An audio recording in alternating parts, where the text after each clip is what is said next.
1936 में स्थापित की गई राष्ट्र सेविका समिति, जो आज भी भारत की बेटियों के जीवन को नई दिशा प्रदान कर रही है, जहां सेविकाओं के लिए मातृत्व की आदर्श हैं मां जीजाबाई, कृतित्व की मां अहिल्याबाई और नेतृत्व की रानी लक्ष्मीबाई।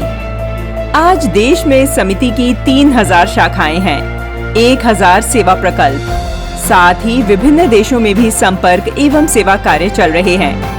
इस समिति की आधारशिला रखने वाली महान विभूति का नाम है वंदनीय लक्ष्मीबाई केलकर, जिन्हें हम मौसी जी के नाम से भी जानते हैं। मौसी जी का जन्म उस स्थान पर हुआ जहां से राष्ट्रीय स्वयंसेवक संघ का उद्भव हुआ और राष्ट्र सेविका समिति का भी बीजारोपण किया गया।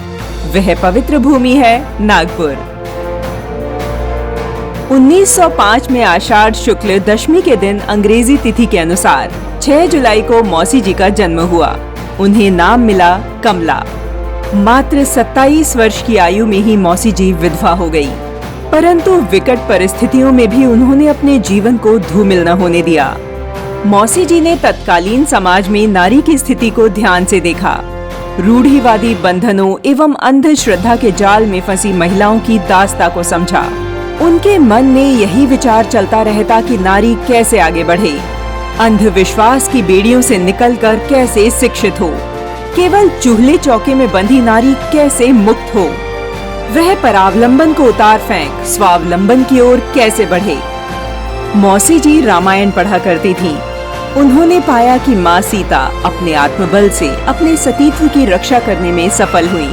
उनकी सहायता उनके सुदृढ़ संकल्प और आत्मविश्वास ने की थी। मौसी जी ने आत्मबल की शक्ति को पहचाना और निश्चय किया कि आज फिर महिलाओं को अपनी शक्ति को पहचानने की आवश्यकता है।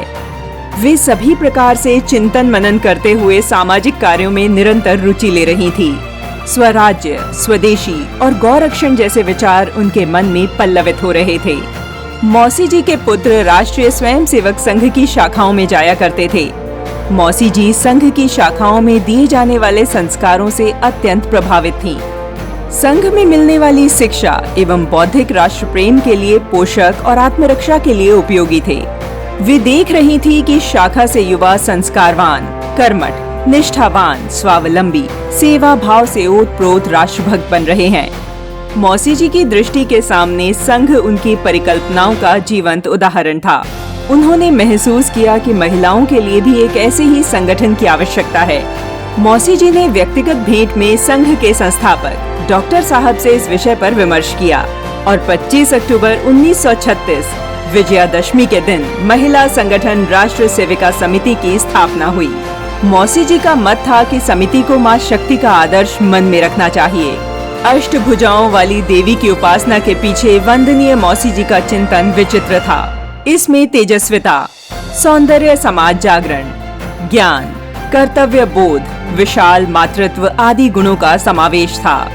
स्त्री ही राष्ट्र की आधार शक्ति है के सूत्र को मानने वाली यह समिति संपूर्ण विश्व कल्याण को अपना ध्येय मानती है। भारतीय संस्कृति और सामाजिक परिवेश को केंद्र में रखते हुए मौसी जी ने जिस संगठन की कल्पना की, वह महिलाओं को शक्ति के अपार पुंज के रूप में स्थापित कर रहा है। राष्ट्रीय संस्कार और बुद्धिमता और तेजस्विता से उन्होंने अद्वितीय कार्य कर दिखाए। नारी जागरण की अग्रदूत मौसी जी का शरीर 27 नवंबर 1978 को पंचतत्व में विलीन हो गया, परंतु उनकी कीर्ति, उनकी प्रेरणा अमर है, जो निरंतर समाज का मार्गदर्शन कर रही है।